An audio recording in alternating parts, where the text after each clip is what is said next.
Essential commodities act భారతదేశంలో ప్రస్తుతం hot టాపిక్గా మారిన అంశం.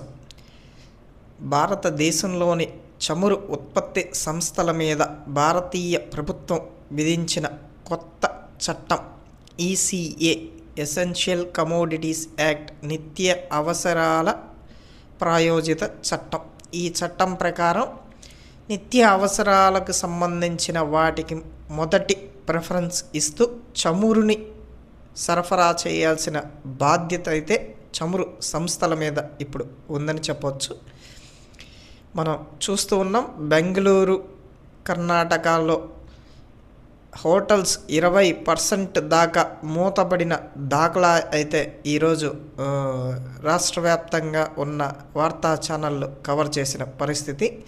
ఎల్పిజి సిలిండర్లు, తర్వాత పెట్రోల్ బంకుల్లో కొరత ఏర్పడుతున్న దృష్ట్యా కేంద్ర ప్రభుత్వం అయితే ఎసెన్షియల్ కమోడిటీస్ యాక్ట్ అయితే కొరడ జొలిపించిందనే చెప్పవచ్చు.